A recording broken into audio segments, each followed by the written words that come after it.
Good evening, everybody, and thank you for coming to the Sibley House tonight for the Westborough Historical Society's program of April. I had to stop and think what month it was.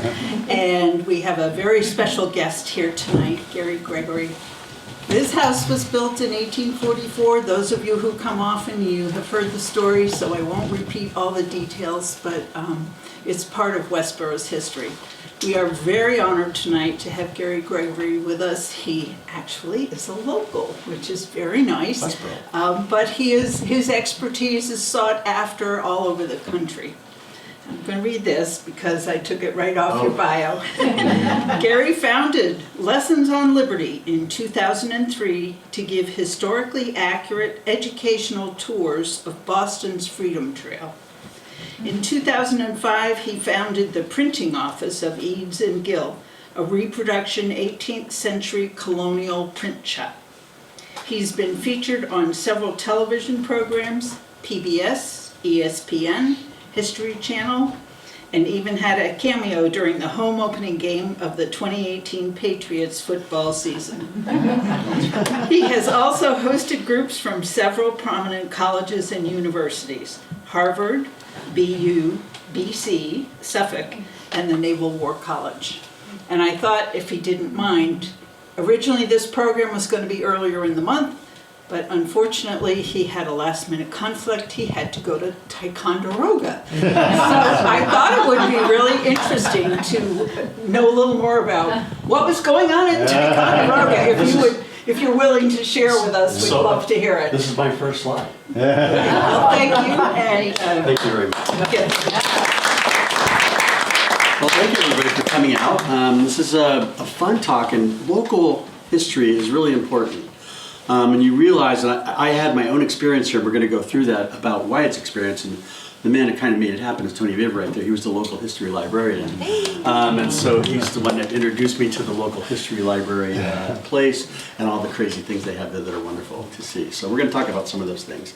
Yes, as we said, I had a conflict a couple weeks ago. I was invited to Fort Ticonderoga to be Benjamin Franklin. That's me. That's Charles Carroll of Carleton. He was the wealthiest man in America. He was a Catholic. This is Stephen Chase behind him, also a Catholic, and the fellow on the other side is John Carroll, his cousin, who's a Jesuit. The mission was in 1776, right about this time actually, a couple weeks ago, to send a commission to Canada to try and convince the French natives to fight for the American side. Benjamin Franklin actually writes a few letters to some friends. He goes, "I think I overdid it.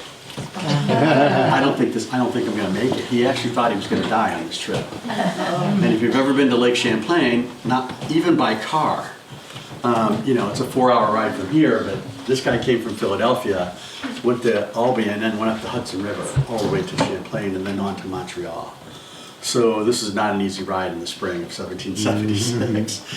So that's what this is. I just thought because it was kind of fun. So this is another image of me. This is in London a year ago. I'm at the St. Bartholomew's Cathedral in the Ladies' Chapel. Benjamin Franklin printed here 300 years ago. When he's 24 years old, he's in this chapel in London printing. And so this was the 300th anniversary of that. I was invited to London to print. They brought in a printing press into this chapel. So my biggest claim to fame is I'm the first American in 300 years dressed in colonial clothes to print in that chapel on a wooden printing press. And the last guy that did it was Benjamin Franklin. I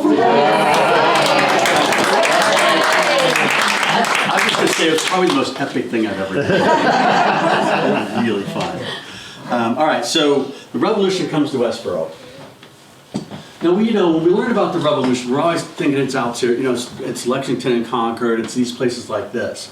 But the truth is, the Revolution begins in towns like this, right? The farmers out here in this direction, almost everybody are farmers in Massachusetts. There's 225,000 people living in Massachusetts approximately in 1775. Only 15,000 of them live in Boston. Right, so that tells you everybody's farmers, right? So Boston, the people out here in the country considered Boston radicals. Look, we're pretty happy. The French and Indian War has ended, right? We're the biggest, happiest, most powerful empire on the planet.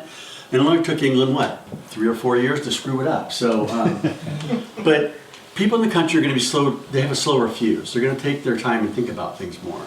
And so all of this plays out in our town meeting notes. All right, here in the Westborough, and through the committee and through the correspondence that goes back and forth between Boston and the countryside. So, by the way, if anybody has any questions when I'm talking, just raise your hand. I don't mind interruptions. In fact, it helps me out. So, that's a picture of my shop when I was in Boston. So we have a common press. This is the book press, the newspaper press. Basically, it's the machine that Gutenberg invents in 1450, and for the next 350 years, this is the only printing press the world knows. There is nothing else, up until about 1800. That's a type case back there. We're going to talk about that in a minute, where the individual letters are, where we set type. And those are two copper plate intaglio rolling presses like Paul Revere had. I probably host about 100,000 people a year there in Boston in that shop from about 2011 till 2024.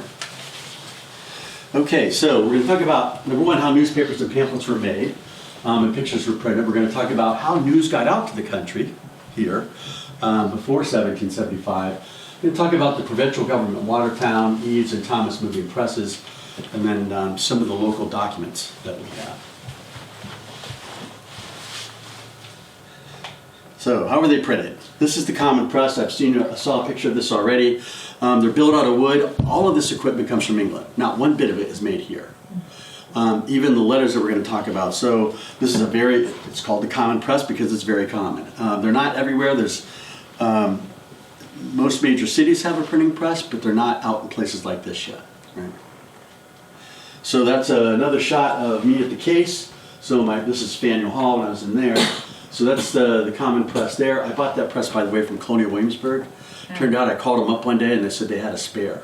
I'm like, you're kidding, right? Do you want to sell it? And they're like, yeah, come down to Williamsburg. So 3 months later, I had it in the back of a U-Haul. So that's me at the type case. You actually stand there and set individual letters one at a time, upside down and backwards. A good typesetter can set about 12,000 pieces a day. The front page of the Boston Gazette has about 12,000 characters. And the Boston Gazette is a four-page newspaper. So we're not reproducing this newspaper from the start every week, but the way newspapers are put together is I'm going to get a newspaper from London, maybe a London Chronicle or something like this. I'm going to reset an article because it's of interest to local readers. So there's no such thing as a headline in the 18th century on the newspapers. When things like the Declaration of Independence come out, it's on the third page because that's the one we keep open for local news, for recent news. Everything else we can kind of do ahead of time, essays and things like this. So this is a type stick, composing stick. That is the tool that you set type with, really until, I don't know, they're still doing it in the 20th century. So individual letters upside down and backwards one at a time, picking them out of the cases. Unfortunately, somebody has marked where the letters are in that case. That's not how you memorize the case, by the way. The letters are already there. You don't memorize it very well. Gary, can you just step aside from time to time so we can see the picture? Yes, sorry. Thank you. Maybe Okay, I yeah. can move this. Yeah. Oh, that's, That'll be good. Yes. Now I'll stand in front of you Thank you. guys. Sorry. Let me know if I'm thank right. you. Yeah. Thank you. Well, thanks for mentioning it. So so this is a composing stick over here. That right there is the Federal Convention. That's actually the United States Constitution from 1787. There was a Boston imprint. So it took me 5 years to find this, that document. It wasn't in existence anywhere. I knew we had to have printed the Constitution here in Boston, and it had to be printed and shown somewhere. But man, nobody could find it. So sure enough, I was at Mass Historical Society, and I saw the name of a document, Federal Convention. I'm like, what's that? Because it wasn't the U.S. Constitution. Sure enough, the young lady brings it up from their archives and open it up, and it was the Constitution. So there's only one imprint of it in existence, and I was lucky enough to find it. And so then I had it set in type. That's 24,400 pieces of 8-point type. It only took me 6 months. Should take me. So printing press, how we print it. So these are a couple of fellows that were helping me out at Faneuil Hall one day. Once we have the type form set, which is this part right here, those are ink balls. Leather over top, a couple handfuls of sheep's wool, nailed over a wooden form. We dip them in ink, beat them together and distribute that ink, and then beat it on the letters. You do this for every sheet of paper you print. Wow. So we print one sheet at a time. This is, give you a little preview, this is a sheet I just printed last week. So you're gonna have to ink that type form up, pull it once, roll it in, pull it again, because there's not enough pressure in the machine to print it with one pull. So every sheet of paper is inked and pulled twice. You could print about 250 sheets an hour, about 2,000 sheets a day on a wooden press. By the way, that's moving. Yeah. Yeah. That's hard work. So, yeah, so pulling the bar, I had 2 bad shoulders from doing that for 15 years. And then pulling a print. It's a stunning machine. Gary? Yeah. Question. Is the paper coming from England? Yeah, pretty much. So paper's really tough. The Declaration of Independence printed in Philadelphia at John Dunlap's shop was printed on Dutch and English watermark paper. They actually had good stuff. There was one paper maker in Massachusetts, turns out to be the Crane Paper Company in Milton. Actually, they were in Dalton. No, where were they? Canton. They were actually in Canton when they started out. Someplace like that. Anyway, so they were making paper here very poorly. The problem with paper is this. All the paper in the 15th to the 18th century is made out of linen rags. You can't even take new linen and make paper out of it because it's too tough. I need to physically, mechanically wear out this material.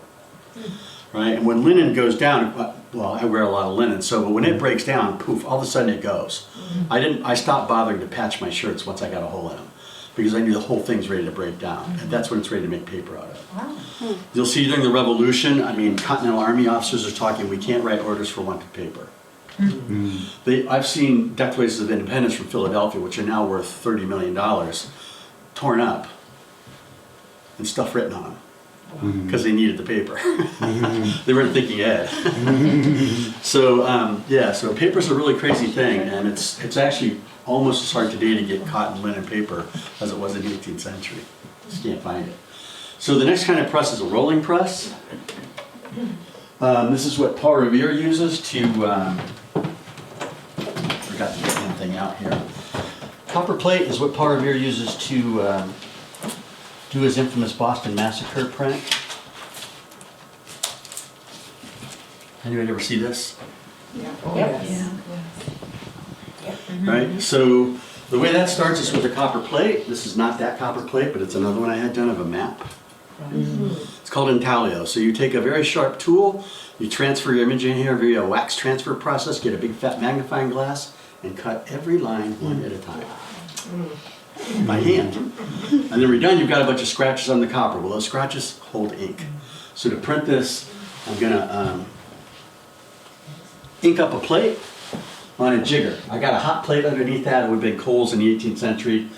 And so I'm inking it up with black ink. I'm gonna cover the entire plate black. Then I take a rag for the next 15 or 20 minutes, however big the plate is, and I take the ink off.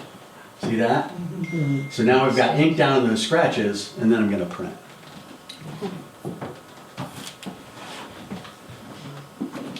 So each print, that's a copper plate rolling press. The one in the back is an original. There are 4 originals of that in the world. Wow. I'm not rich, I'm just stupidly lucky. Yes, I found that in France. Back then, would they have had inks of different colors or only black? Nope, red and black. And we don't use, I've never seen any red ink in Boston. So we don't have the ability to do registration in multicolor. So anytime we do a different color, we're gonna mask it. And you typically see red, maybe in New York where they have plays and things like that. We of course don't have any theater in Massachusetts, it's not legal. They would often watercolor in, wouldn't they? I was just gonna get to that, yes, that's exactly right. So once we've got it printed, that's me pulling a print off the press. After about 15 minutes worth of work, you get one black and white print. Yeah. Really fun to do if you don't like conventional meditation. Print making is it. So this is the Boston Massacre plate. The cut down version of it, Paul Revere actually cuts the bottom of this off. In 1775, we're going to talk about that in a minute, he flips it over and he engraved money on the back of this for the Continental Army. He was a printer? Hmm? I didn't know he was a printer. He's an engraver and he'll do woodcuts. But he's an engraver of copper plates, so he's the one that he can't draw. Every print he does, he knocks off. He stole this from Henry Pelham. Okay. Literally, Henry Pelham, the half-brother of John Stephen Copley, the portrait artist, was the one that drew this, the Boston Massacre. He lends it to Paul Revere for some reason. Paul Revere traces it and prints it. Now, Henry Pelham had a different story on here. So the Sons of Liberty needed a more powerful message. So instead of having Henry Pelham do it, Paul Revere did it. And so we have the bloody massacre perpetrated in King Street, Boston, March 5th, 1770 by a party of the 29th Regiment. And then we talk about the people that got shot down here. So I was just talking about earlier today, I had an interview with WBUR for a Boston Public Library thing. But there's, you'd mentioned watercolor. The only way we get color, to your question, in the 18th century, 17th century, 16th century, is by watercolor. So we're going to have the intaglio print, and then we're going to have them watercolored. The question came up today was about the Christian Crispus Attucks, who was supposedly half African American and half native praying Indian. And so he would have shown up black or dark if they kept his color in the print. I've seen a variety of, all of these are hand colored, and I've seen a variety of darknesses, if you will. So the question came, but did they do that intentionally or not, or did it just kind of wear off? And we don't know. I mean, probably intentional, that he wasn't black in the painting. So there's an 18th century watercolor kit. That was compliments of the Society of the Cincinnati. They gave me a grant to purchase that. It's about 1780. The label, it's just rocks. The label's amazing. Yes. How expensive would the inks have been? That's a tough question. Everything about money is tough in the 18th century. You know, some things you say, well, it's not rocket science. It kind of is. Because if you're trying to look at the cost of wholesale goods and then trying to transfer that into something like a loaf of bread, you know, for 3 pennies, Benjamin Franklin buys 4 loaves of bread or 3 loaves of bread in Philadelphia when he only would have got 1 in Boston. You know, so ink, we don't have the ability to make ink. What you need is boiled linseed oil. So ink has 3 ingredients: carbon black, boiled linseed oil, pine resin. The only thing we have no idea how to manufacture linseed oil in these colonies. So we have to import that. And if you're buying ink from London, it's kind of like buying olive oil from Italy. You have no idea what you're getting. They step on it, they mix it up, right? You know, they do all kinds of things to it. So you really, some people would, Benjamin Franklin, of course, very vertically integrated his business. So he had his own ink manufacturer. He bought all the paper mills, outputs, and so he was doing his own thing. Most guys bought barrels of ink. In fact, in 1775, one printer moves down from Salem to Harvard because the school was closed. He sets up shop and somebody rips off his ink. Oh, jeez. Well, you know. Yeah, so there's a friend of mine doing watercolor. So this is a mixed media. We rarely have this. This is the infamous Boston Massacre 5-column print. So the columns are set and typed, but they ran it through an intaglio press. This is the only example of this I know in American history, or the Revolutionary War period, where they did that. These coffins would be woodcuts, not intaglio. They're actually doing woodcuts. And how often would the paper come out? Once a week. Once a week, thank you. Yeah, all newspapers come out once a week. Oh. How many papers were there in Boston at the time? I'm just getting to that. Glad you asked that. I realize like my next one. 2 slides. So one of my favorite things is who's writing the news. We'll talk about newspapers in a minute. So there's no such thing as a journalist. It's kind of like today, actually, in the internet. Actually, it's very much like that now that I think about it. But generally, we had smarter people writing in the 18th century. But you literally, so number one, you had to be educated. Most farmers aren't, right? So people that are writing are going to go to Harvard here, or they're educated in England and they come over here. So it's generally, you know, people like that that are writing. So there's no such thing as a journalist, and none of them are writing unbiasedly. Are they today? No. Some things never change. History Right. repeats itself. So we have people like Samuel Adams is probably the main propagandist in the Boston Gazette newspaper. He's infatigable. He writes more than anybody else. He has 25 pseudonyms he writes under. Why so many? coming from different angles. He can talk to everybody, right? And they do things like, one of the ways we get news, I don't know if I have that in here, where we get our news from, but yeah, there's the newspapers, is business letters. So you're a farmer here in Westborough, maybe you're trying to buy, you're setting up a freight hauling company or something, you're communicating with somebody in London, and this guy says, hey, Parliament just did this in the letter to you about your business, right? Or you're a merchant in Boston. So that's newsworthy. So you'll see it listed as an extract of a letter from London. I can guarantee you about 90% of the time Samuel Adams is writing them, right? So they're not actual things that were coming in letters from London. So Franklin does this too, they'll write on opposite sides of the argument. They'll make one side of the argument and then they'll go to the other side of the argument, write under a different pseudonym, and argue with themselves. But they're getting the point across for both that they want to get across. So it's really, really tricky. You have to motivate people. This is a revolution. Kind of like anything else, anywhere you go to. So how many newspapers are there? Anytime during the Revolutionary period, between 5 and 7 newspapers at any given time. Right? This is a list of them. The red dots mean they're loyalist leaning.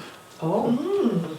Now, they look numerous, but these guys consolidated, moved apart, did all kinds of things. But the truth is, when we're talking about the writers, they didn't have Samuel Adams, or James Otis, or John Adams, or any of the patriot-leaning newspapers are powerful and much wider distributed. So just like today, you know, what media do you consume? Well, most regular people are reading the Boston Gazette, which I think, what did George III of England call it? King, like the done. Well, he called Eads and Gill the trumpeters of sedition in America. So they were really slinging it, and so their voice is more powerful than any of these loyalists. And in fact, my favorite loyalist story is John Mean in the Boston Chronicle, the first one listed. Shows up in Boston in 1767. Very good printer. He's a Scotsman, big dude, about 6'4". We know that because he gets in a fight with my little printer John Gill, who's 5 foot tall. Beats him up. So John Mean is a Scotsman. He's just opened up this business in Boston. He's got a bookstore. He's got a stationery store. He's hired people. He's brought presses in.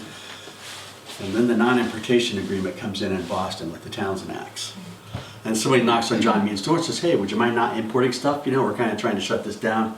Well, he goes, hey, love to help you out. I can't do it. I'm in hock up to my eyeballs, right? He can't do it. So Eads and Gill, the Boston Gazette, writes a little article about him. John Mean, importer, won't sign this thing. They don't tell him, so he stomps over to Eads and Gill and goes, who wrote that? I want to know. And John Gill's like, well, I can't tell you. I'll ask the guy if you know how this works. I'll ask him if he minds if I tell you, but I can't tell you. He comes back to, this is Benjamin Mead. So the next day, John Gill there, his partner, who's 5 foot tall, Mean shows up again. Well, I want to know who wrote it. He goes, we can't tell you. And so they get in a fight. John Mean beats the snot out of John Gill. And there's a court case. So John Mean loses. But John Mean says, I'm going to get back to these people. He falls in with the customs officials in Boston and starts printing the ship's manifest of people like John Hancock, who are continuing to import the things they said they weren't going to. That sounds bad for the non-importation agreement, doesn't it? Mean's not just doing it here. He's getting information from the customs officers. He's sending these essays to the other colonies. He's wrecking this thing all across the coast. So the Sons of Liberty put a hit out on him. Kind of literally. Wow. One day John Mean's walking up State Street, then called King Street in Boston. Old State House is right in front of him and another guy. Now by this time he's actually carrying pistols. And a mob starts forming behind him. He turns around, pulls out his 2 pistols, says, okay. He's walking backwards up King Street. Which 2 of you am I going to kill first? Before you kill me. Gets up to this location here. The alleyway between the old State House and the main guard for the British Army is right there. And there's 2 British soldiers standing there. This is in 1769. 2 British soldiers standing guard. Well, this isn't their business, right? A couple guys want to get after each other. We don't care. Anyway, so John Mean actually steps up on the stoop, or on the step, to try and go into the guardhouse. He kind of trips, and one of his pistols goes off. Bang! Shoots one of the British soldiers in the leg, actually. Well, one of our guys pulled a shovel out of a window and swings it at his head. And he goes back, and that's when the gun goes off. So it cuts his sleeve. Next day, John Mean's on a boat to London. By the way, he was the best printer and most powerful voice against the Sons of Liberty in Boston. He was a good, very correct printer and a good writer. So there went their most powerful voice. Ironically enough, John Hancock gets to liquidate his business, or the merchant in London, or the people who lent Mean the money, call Hancock or write him up and say, can you handle this estate for this guy? We need money back from this stuff. So John Hancock ironically sells out his shop, which I think is funny. So how does the messages get out to the country, to here? Boston, it's pretty obvious. There's newspapers, people talk, there's taverns, all that's going on. Not out here. So first of all, who's trying to communicate with us? Well, newspapers. You can take a subscription for seven shillings a year for the Boston Gazette, wrapped in a blue paper and delivered to Westborough. Right? So newspapers communicate with us, official correspondence from the royal government. We have the House of Representatives in Boston, they pass laws, things happen, the royal governor says stuff. We're going to send those out through Royal Mail. Those come out to Westborough. We have pamphlets and broadsides coming out during the Revolutionary period from Boston. Those normally aren't going to go through the mail, the Royal Mail. Then we have personal letters and travelers. So all those things bring information here.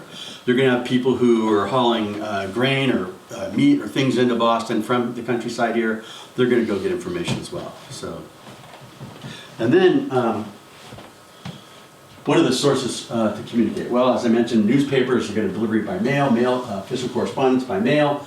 The extra legal things like Committee of Safety, Committee of Correspondence from the Sons of Liberty, couriers, and committee couriers. It also presupposes a literate audience. Well, you happen to be in New England, Yes. so you're lucky. In fact, the literacy rate here is higher than in London. Wow. Right, so, well, the New England, and this is just the New England colonies, right? There was a friend of mine who's a reenactor. He had an ancestor in the, he had a couple of ancestors in the Revolutionary War. One of them was in North Carolina, and one of them was here. When the one here signs up for the Army, he writes his name. The one in North Carolina puts an X. The Puritan influence of New England is what's going to make everybody read, right? So really, literacy rates are incredibly high here. So that's why, like Philadelphia, New York, 2 newspapers, 3 newspapers made. So nobody has the amount of newspapers that we have here. So this is kind of an interesting thing. I think I must have rearranged these slides a little bit, but this is from Reverend Parkman's diary. Has anybody read it? I've read parts of it, yeah. Tony, well, yeah, parts of it. It's like 60 years long. Reverend Parkman was the congregational minister here in Westborough for like 60 years, is it? 58 58, years. not close. So, but he has, this is what, and when I first visited Tony, I don't know how many years ago, there was a little packet of his sermons wrapped up in a little black bow. Wow. I'm like, what are these? I'm like, oh my God, it's like his archive. Tiny, tiny writing and a cool pen. Anyways, I know he couldn't read them. He had to copy them big when he did them. But so, anyways, Parkman, it turns out, let me go to this next slide. I'll come back to this one.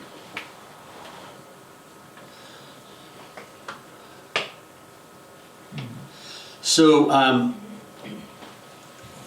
we're now in 1775. Things are changing dramatically and quickly, right? So we have the battle at Lexington and Concord on April just recently, right? When that 2 days before that happens, 2 newspapers pack up and leave Boston. Guess which 2? The 2 blue dots. Isaiah Thomas, right? He's going to go to Worcester. Right. And he was in the Union Oyster House on the 3rd floor. That's where his print shop was. He started in 1770. He claims he had a higher readership than Eads and Gill. He wrote the history of the printing in America, so he got to change, he got to say I had better. I was like, trust me. Way more Boston Gazette survived than do Massachusetts Spies, so that tells us something. Anyway, so both Eads and Isaiah Thomas, a couple days before the battle at Lexington and Concord, pack up printing presses. That thing I showed you breaks down to a pile of lumber in about 20 minutes. I know I've moved them about 7 times. And I just helped the Newport Historical Society move James Franklin's printing press. That was fun. So who do you call? The guy that's moved wooden presses to let you know. So they pack up. So Eads winds up in Watertown. Watertown is where the committees of safety and our provincial government is going to meet. So we've had this battle. the revolution's on, and we now set up our local provincial government, not part of the royal government in Watertown. So this is where these communications are gonna start coming out to us, the towns, officially, right? So Eads is gonna print them. Thomas thought he was gonna get some of that government business out in Worcester, didn't happen, he was kinda mad about that. He does okay for himself apparently, becomes the first publishing millionaire in the United States, and founds the American Antiquarian Society. If you've never been there, it is a fabulous, fabulous place. Where was this? I'm What- sorry. It's in Worcester. Worcester. Yeah, the American Antiquarian Society, looks like Monticello by WPI. Yeah. Beautiful place, but they do public talks like this too. I highly encourage you to go there. So there's like 100 houses in Watertown. Henry and Lucy Knox show up at the house that Benjamin Eads in. He takes a boat from lands by the bridge in Watertown, sets up his print shop. Paul Revere moves in a couple days later.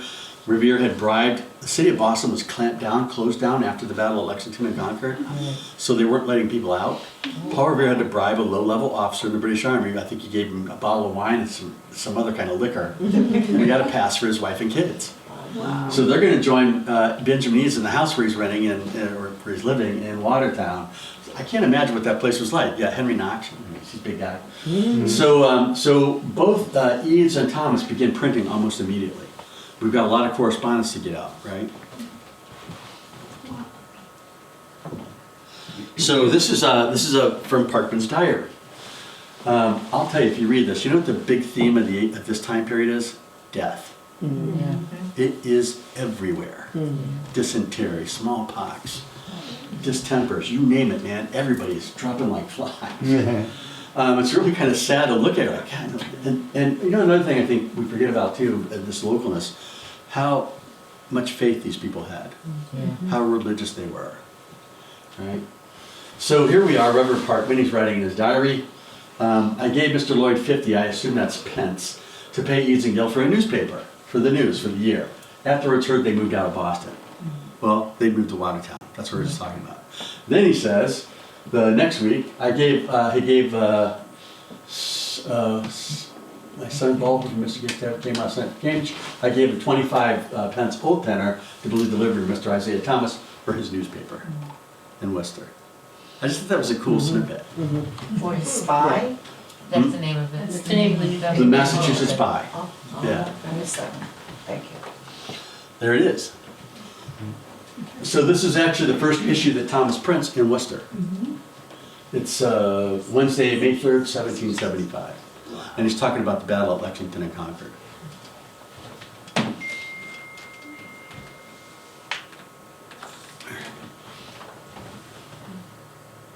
This is the Boston Gazette, not their first issue, but you get what it looks like. So that's the typical masthead of the Boston Gazette. His first issue, which I don't have a picture of out of Watertown, his types are worn out. And that masthead that Paul Revere actually carves. So that little block there is a not a wood cut, it's actually taking printer's metal, melting it down and doing like a wood cut with it, because so it'll hold up longer. He does like 3 of those. The Boston Gazette. There is actually a marker in Watertown. It says the Revere House. I'm like, wait a minute, Benjamin Eads was there first, the printer. And so was Henry Knox. All these other guys are there, but Revere's the big name. Okay, so now, this is where it's going to get a little tricky. I had on my computer, was going to switch the images. I think I'm going to be able to do this on this as well. That is a banknote. Remember I talked about Paul Revere and this copper plate of the Boston Massacre? When he's at Watertown, that moment, right after the Battle of Lexington and Concord, we have a note where he sends to his wife for his trunk of engraving tools. I just love the idea of a trunk that says P. Revere on it, coming down to like the Charles River. Yeah, go ahead. And they just let him go. But she went with him and the kids. The trunk was sent before that. Oh, okay. Yeah. So the trunk gets sent over. So it has his engraving tools in it, and it has this copper plate. So Revere cuts the bottom off this plate and cuts the top off of it. I don't know why. It has to do something with the press he's using. Flips that plate over and re-engraves money on the back of it. Right? That bill. That's what we're going to pay the soldiers who fought at Bunker Hill with. I just think that's super cool. And interestingly enough, I was at the Massachusetts State Archives, who has the Paul Revere Boston Massacre plate, one day doing research on it, and I walked in and a friend of mine's working at the library there. I'm like, ooh, I'm here to see the power of your plate. He goes, well, we just took out of the vault. You want to see it? I'm like, yeah, sure. That'd be great. Hands me a pair of gloves. Wow. I'm holding Power Beer's original Boston Massacre plate in my hot little hands. It was one of the most exciting things I So ever is did. that first American money? Is that the first? No, we've had other money like this. So Okay. there was money printed in Massachusetts.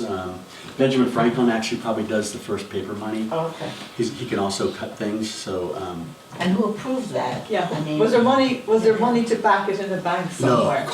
So this, it's like forged paper, like. if So was- money. I just went to a talk at Mass Historical Society on money actually, and it's Yeah. really fascinating because a couple times, like in the French and Indian War, Massachusetts had issued paper money because we don't have hard currency. Right? It's a policy of England not to send gold and silver to these colonies. If you have gold and silver, you can buy from anybody. We buy on, the idea is to keep us cash poor and credit rich. Sounds familiar.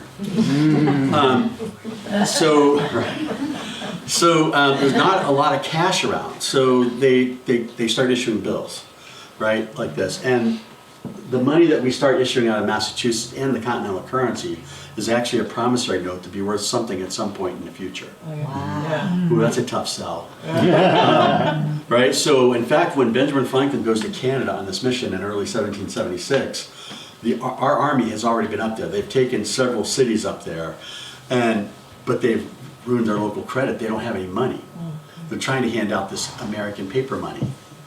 People up there are like, yeah, sorry. Some guy was actually sitting with some gunpowder, like, on the side of the road up near Montreal or something, and Franklin and these guys roll up on him like, what are you doing? Well, I'm waiting for some cash for this gunpowder. We're not going to give it to him for paper money.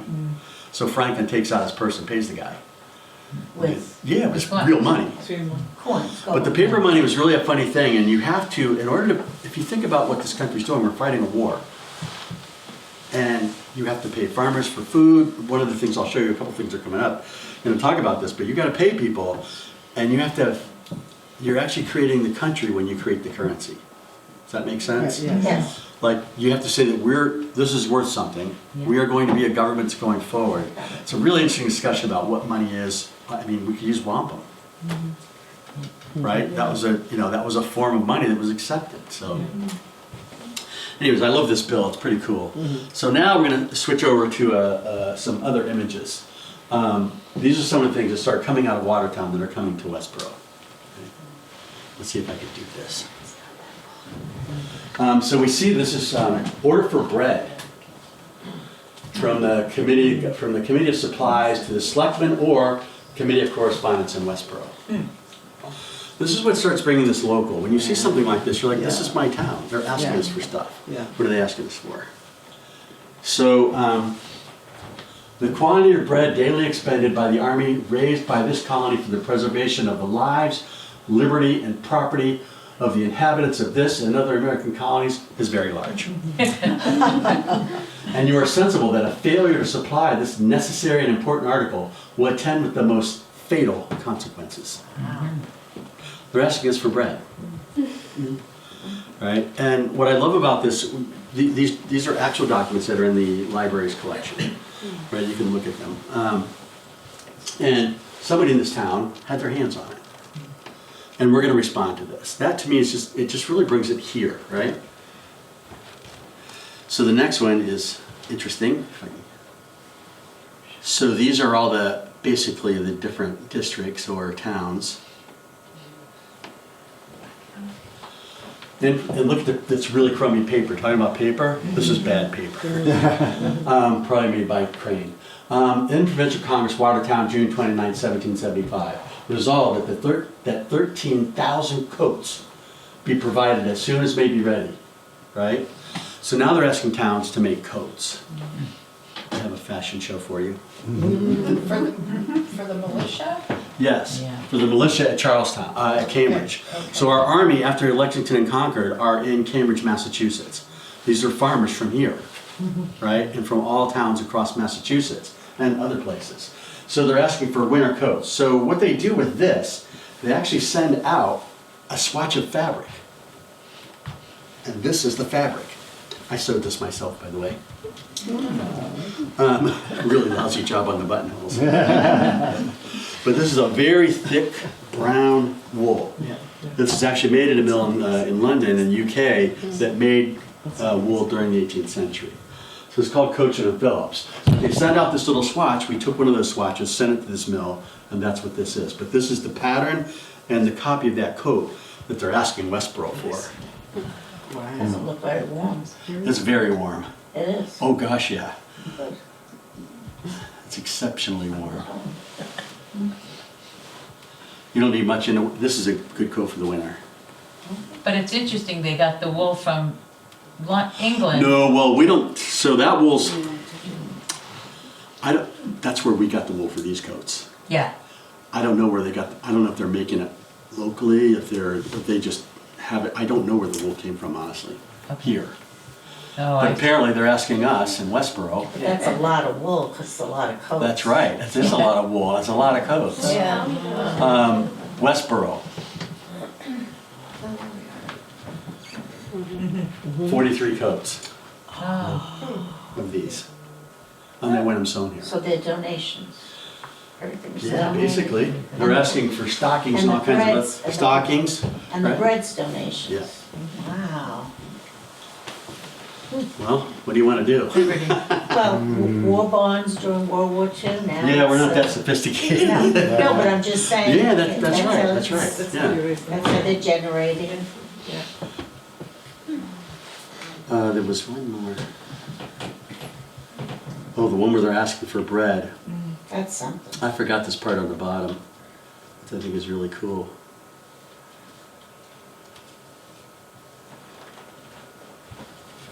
P.S. Peas and beans will be wanted. Yeah, we read history about all these things, but it comes down to this. Yeah. Yeah, you know? I just think that's really cool. An army moves in its belly, or? What's that? What's the saying? An army Yeah, moves in absolutely. on its belly. Yeah. Well, our army had a tough time with that, Yeah. especially in Canada. So the last thing I think I have here, anybody have any questions about these? There's probably 18 of these documents in the Westborough Library of things like this. The one other source that I use is the town meeting notes. Now I moved here in 2015, and by 2016 I discovered the town clerk's office, and I wanted in there one day and I said, hey, you guys have the town meeting notes from the 1770s? I don't know where else to ask. I guess I didn't know about the Historical Society, so the clerk goes, yeah, hold on a minute. She stomps back, comes back out and put these two binders in front of her. Wow. Wow, right? Wow, I open up, these aren't copies. Oh, no. These are the original handwritten, I don't think anybody's ever gone through them. Will you let you touch them? Well, yeah, I was just sitting, they didn't let me take them, I was No, sitting in just the saying, clerk's no office. special gloves, nothing? No, you know, actually paper you don't use gloves. You have a danger of damaging the paper with gloves on than you do with your fingers. Just as long as you don't eat a Big Mac before you touch them. That's it. I don't eat those anyways. So that's what I'm going to go to next here.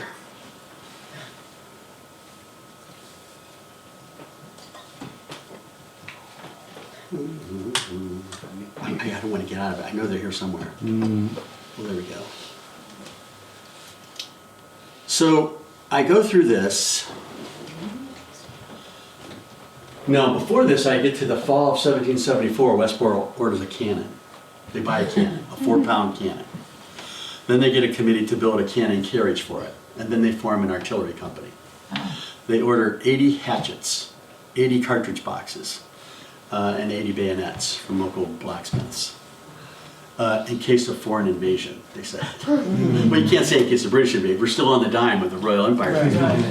But we're really arming up. This is after the port of Boston has been closed, right? After we threw tea into the harbor, the port's closed, capital's been moved to Salem, martial law's in place here, and we have a heavy occupation by the British Army. So Westborough's planning ahead, and they form their militia. So you go through and see all the warrants that are coming out of Boston, the things that are coming out of the committee. It's all in these books, actually. A lot of it is. And so I get, the most exciting thing for me was this. This is Westborough, July 26, 1776. Right? You did. In Congress, July 4th, 1776, a declaration by the representatives of the United States of America in general Congress assembled. That was written in those town meeting notes, and the town had no idea. I see this, I'm like, I'm not kidding, I'm kind of like boo-hooing in the town clerk's office. When I saw this, talk about making something local, Yeah. right? Yeah. Why is this here? Well, I'll end on this note. So I just got a commission from the Massachusetts 250th Committee to reproduce the Declaration of Independence that asked them to write this in the town meeting notes. And I just printed proofs last week, and this is it. So this is on handmade, 100% cotton paper. And at the bottom of this Declaration of Independence, it's done after the Dunlap from Philadelphia. It's a single column broadside. This was printed in Salem by Ezekiel Russell. Salem was the capital of Massachusetts at that moment, and the committee orders this to be sent to every parish or every district in Massachusetts. So there's 351 churches. They didn't send this to the committees, they sent it to the church. And here's what it says on the bottom. It says, ordered that the declaration be printed and a copy sent to the ministers of each parish of every denomination within the state. And that they severally be required to be read the same to their respective congregations as soon as divine service is ended in the afternoon on the first Lord's Day after they shall have received it. And after such publication thereof, to deliver the said declaration to the clerks of their several towns or districts, who are hereby required to record the same in the respective towns or district books, and there to remain as perpetual memorial thereof. Wow. Right? Yep. Isn't that cool? Yeah. So this is it. So I'll be printing these, and they're going to send them to the towns of Massachusetts. Wow. Do other towns have town meeting notes with the declaration written in that Yes. week? Yep. If you're not from Westborough, go to your town and check it out. That's what I'm going to try to do with this project. I want people, hopefully school kids or anybody, to go find these documents and find it written in their local town meeting notes. That just brings it, to me, it brings it right here. Takes it out of the history books and brings it to us, right in our laps. Anybody have any questions? Thank you. I can just add that if you go to the town clerk's website, or if you go to the library's website for the local history. That's right. That we after Gary found this, so many years later, we digitized this, and so you can actually go online and you can pull this up and be able to read it That was Tony's project. on your computer. It's on the Digital Commonwealth. So I think Parkman's Diary is also there, so you can go on there and read that. And all these documents are there. Yeah. How did you come into becoming a printer? How did that? Well, naturally, as a corporate sales manager for a Fortune 500 company, I'm they sorry? moved me to Westborough. I'm sorry. Corporate sales manager for a Fortune 500 company. I'm in engineering sales. So they moved me to Westborough. I was living in Los Angeles, so I didn't know. I was history buff as a kid, forgot about it. Came here, went to Lexington one day, there's a bunch of people dressed up in colonial clothes. I think God spoke to me. 2015. I said, I have to do this. This was 2001. Oh, 2001. Yeah, so I got into reenacting a little bit, but I quickly decided I don't like fighting, I don't like taking orders. I'd rather hang out in the tavern with the ladies, you know. And so I started reading newspapers, and then I dipped out of corporate life in 2003 to start a Freedom Trail walking tour company.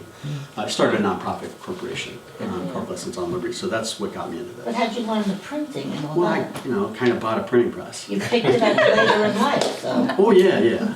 Is your printing shop still? No, I retired a I know, year but it ago. closed. My presses are up at the Museum of Printing in Haverhill. Okay, but that actual Stop it. Yeah, shop. and I have a garage full of that stuff here, so I do local. I just do printing I create things like this in my garage and then print them on that press. Do you sell those? Yes, I do. That one's not for sale yet. I have to give it to the state first. Oh. But I do have many documents. I'm the first one to set this in type in You mean we 250 could buy one years. of those? Yes, nobody has ever printed this That's since 1776. The Boston edition of the Declaration of Independence, I'm the first person to print that one since 1776. Nobody's ever recreated the Boston edition. Declarations were printed everywhere. John Gill prints that. So what's the difference between the New York and the Boston? They all say the same thing. Yeah. It's just a matter of if it's one column or two columns. Capitalization is regional, so New England capitalizes a lot, like 22 more characters than everybody else does. But yeah, so there's also one in German. I don't think I have that. The second physical printing of the Declaration, I do. Whoops. Sorry, I got it. Yeah, wasn't there a debate in terms of what the language should be in the United States at one point? No. There were so many German speakers. No, it's kind of a myth. In Pennsylvania, they had the Pennsylvania Yeah. Dutch, Yeah. which are Deutsch. Yeah. And so July 4th, the Declaration of Independence is printed at Philadelphia. They don't write it, they print it. Right? This is the Dunlap broadside. This is the official Declaration of the United States, printed that night. John Adams is in the room in Philadelphia. They print about 200 of these and send them out by horseback. So in every major city, they're going to print these, and the local printers are going to do broadsides. Well, there's a couple Germans hanging out at Dunlap's print house in Philadelphia the night of July 4th. When they print one of those, they grab a copy, and the very next day translate it into the German language. In Pennsylvania, you have to print all the state laws, not only in English, but also in German. All right, so I think this is fabulous. I just love, when I was in my shop in Boston being politically incorrect, I'd say, those darn foreigners coming over here, printing up the Declaration of Independence. I don't know why we let them in the country. You know? But, I know it's not. But it's really a stunning example to me. This is the Declaration of Independence in the German language. And it's the second physical printing of the Declaration. And I can get these any place or just with you? What's that? If I want one of those, My website. the web, okay. Yeah, it's called the Printing Office of Eads and Gill. I'm just getting ready to populate with a bunch more of this stuff, but it's on my website. Printing office of, Eads and Eads Gill. and Gill. So it's eadsandgill.org. Eads, A-N-D, gill.org. I should put that out there. Yeah, that's me. Any other questions? I thank you so much for coming in. I hope this was-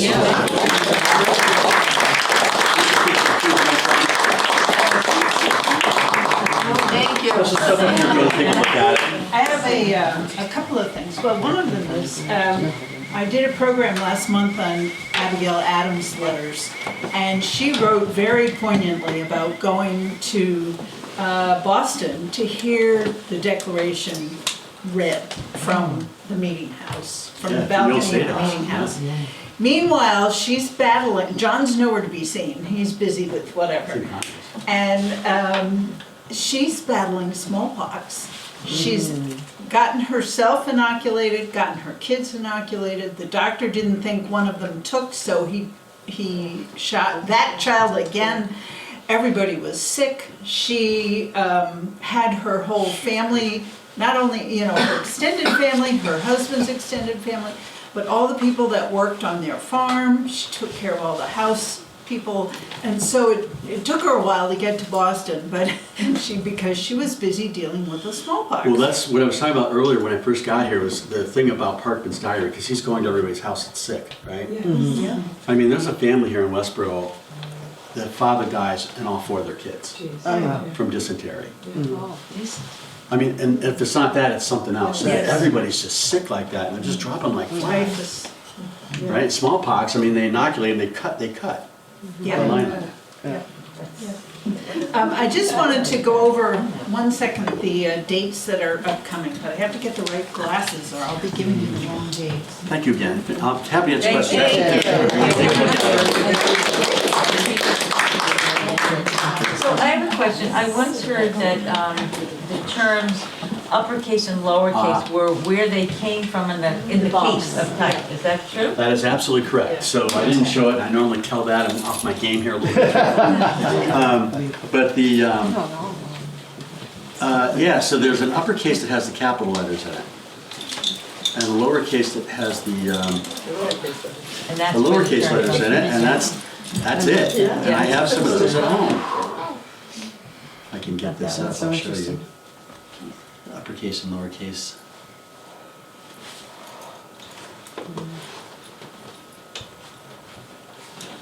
So the uppercase here, those are small square boxes. So it's got my capital letters, small caps, and accent characters. There's usually some Hebrew and Greek in the opposite side of the case. And then the bottom case has all of our lowercase letters. Okay. So it's literally uppercase and lowercase. Cool. What's Can't believe I so, let that one slip. what's so fascinating is because my in-laws were printers and my husband used to help them. He is left-handed, and so he put everything in left-handed, and he did it like that. Well, he took printing in high school, that was one of the courses that they covered, and this guy was telling him, you can't do it with your left hand. As soon as he walked away, he did it all faster than the Wow. students that did it. I've never heard of a right. left-handed composer. Yeah, no, he did it all. I'm left-handed, I'm ambidextrous, so I actually compose right-handed. You know, and stuff. Very but slowly, no, I might add. But ended up doing that, I'm gonna have to tell him, he's gonna be Yeah, that's disappointed fun. he wasn't So here. our upcoming events, I know Marcia did some of these, I just wanted to cover a few. Our open house is Sunday, May 3rd from 2 to 4. We're going to have our revolutionary artifacts out, so come see what we have. We have our history book group is meeting here on Tuesday, May 12th at 10 a.m. We are currently reading Founding Mothers by Cokie Roberts, which kind of goes with this revolutionary theme. It's very interesting. I hope you get a chance to take a look at it. On Thursday, May 14th, we are having our John Adams reenactor at the Willows in partnership with the Willows. Our sale is Saturday, June 13th, here at the house, 9 to 1, both in the yard, probably in the house too. We have a lot of picture frames and prints and a few original, we have a lot of that kind of stuff. So if you like to make your own frames or you're looking for something old and funky to put something in, come see us because we sell everything cheap. Because we really want to keep it out of the landfill. It's not about the money, it's about sharing and moving it around and everybody getting a chance. So if you get a chance to come to that, that would be great. If you have anything you want to contribute to us to sell, we will have a few days before the sale where somebody will be here and you can drop things off in the afternoon. Okay? And our annual meeting is Friday, the 19th of June. It's here, it's very simple. We have hors d'oeuvres and desserts. We skip the main dish, we just do the other stuff. And we will have a short business meeting. So if you're a member, you are certainly welcome to come to that. We have membership forms in the hallway. We'd love to have you as a member. We have very cheap membership intentionally. We want everybody to join. And we also have some schedules. Now, we're pretty much winding down and getting to the end of the year, but we still have a few things going on. And then the 250 committee has been very active this year, and so they will be participating in the block party. So I encourage you all to go to that. There's going to be fireworks, so it'll be really nice. And that's on June, I believe it's the 26th. It's towards the end of the I'll month. be there as Ben Franklin. Yes, I heard Ben Franklin was coming. Is it all? Unless I hire another one. Please thank Gary again. Thank you.